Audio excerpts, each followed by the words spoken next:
interviews with business owners and veteran executives who share their wisdom and expertise to help you de-stress, free up time, and make more money. Profits of IT. Welcome back to the Profits of IT. I am Jim Punzenberger, your host and the creator of the Managed Prospecting System, looking to generate new clients or partners without ad spend, spamming, or cold calling. Be sure to check out managedprospectingsystem.com. I'm super excited today to have Sam with me. Sam has been a CTO at multiple global companies, including HP and Dell. He's been a Chief Innovation Officer at Computer Associates, been on the board of multiple open source foundations. Sam, please introduce yourself and say hi to our audience. Hi, it's Sam Greenblatt. I also do a lot of things for fun, but what I consider fun, most people don't. And one of the things I do is I've written a couple books. I'm now working on a final book, which probably will never get published, on quantum physics. I'm a big fan of a guy named Sean Carroll, who's now at Hopkins. And I'm also a big fan of everybody from Einstein to Planck to Bohm. So, and I believe totally in quantum physics and quantum computing. So what's something interesting about yourself outside of like work or your hobbies of essentially work? You know, loving your work is as much as important as being knowledgeable in your work. Yes. A lot of work. I tried golf. I'm terrible. I'm worse at tennis. But I do spend a lot of time with my family, my wife and my dog. And my kids are grown, obviously. Mm-hmm. Do you have grandkids now? No, no grandkids, and I don't think they're going to have grandkids. So you enjoy spending time with your wife and your dog and your adult children. Yes, absolutely. That's I think one of the really what makes life valuable is your relationships, and your relationships with family is number one in my life. So I agree. And getting out of the rat race of doing everything and traveling on airlines for 5 million miles, that's basic. I've been around the world many, many times. And I'm very happy to be at home in Phoenix, Arizona. yeah, I'd rather be there. I'm in Wisconsin right now. I'm looking at wind snow as I look out my window right now. So I kind of envy you, even though it's cold there. I hear that it's cold there today. Yes, it is. Anyways, so when it comes to business and your success, obviously you've had a lot of success being a CTO at multiple global companies and on the board of multiple foundations, etc. What do you say is some of your keys to your success, or what one might call your superpower, and how can others learn from that to be more successful themselves? Well, the most important thing is to love your work. And the second most important thing is to be a leader. And when people would work with me, I'd be there when they're there at all hours to make sure it got done. But I also really espoused an old friend of mine, Steve Jobs, may he rest in peace. A players are critical to doing a good job. And people who do not want to be A players, you really don't want them on the team to do. I believe in small teams. And I've always had small teams. I don't like large organizations. I'll give you an example.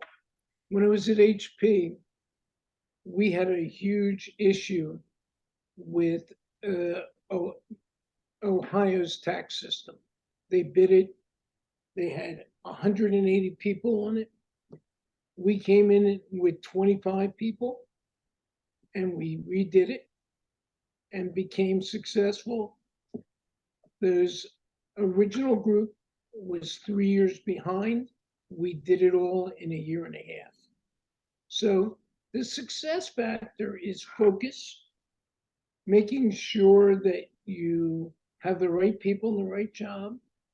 And I always say that A players hire A players and B players, but not C players. And I'm not discriminating, but I really want people that share in the common culture and really go out and make it happen. And it's not easy. Do you have any tips on identifying these A players? Sure. A players are people who are curious. They're not your average run-of-the-mill people. They're people who think, as Apple used to say, think differently, but love their job, love their work, and are constantly learning. The day you stop learning, you should get out of the business. If I've walked in as CTO to many companies where when they were in trouble, it's because people got too complacent doing the jobs they're doing. And we're seeing it happen. One of the things that just happened with the, I can't even remember what they call the air system anymore, because Buttigieg came in and changed the name. And it created the first ground stop since 9/11. Right. That system is 25 years old, never updated. And what happens is when you don't stay on top of it and use new technology, you end up creating a problem. And A players know it. They don't want to work for those companies. They want to work for companies like Tesla. They would definitely want to work for Amazon. AWS is very innovative. They want to work for Dell. They want to work for HP prior. And now HP is coming back strong. And Microsoft. Azure absolutely is a good cloud platform. So you identify them. They like to work. They like the camaraderie. They like the competition. They love the hard tasks. The problem is you can't look at where the solution is. You got to look at what the issues are to be able to get to the solution. And that was one of my interesting things that I was able to do. As I told you, Meg Whitman had me step into WebOS. And at that time, no one knew how to fix it.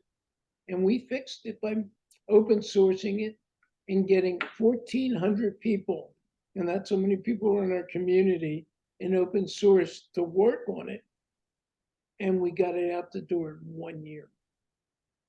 And then LG bought it. So, and I told Meg when I went in it, I had enough of it.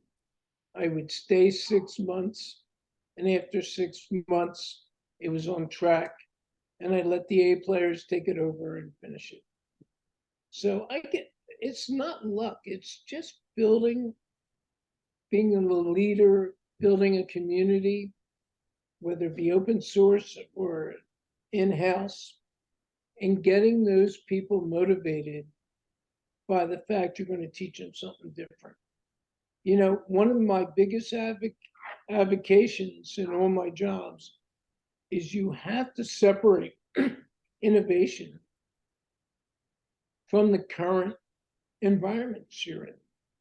Because the current environments still have to put out product. They still have to put it into the marketplace. When you innovate, there are times you're going to fail, and you're going to fail fast. And one of the things I learned along my way is I'm a firm believer in agile development. Do it in small chunks.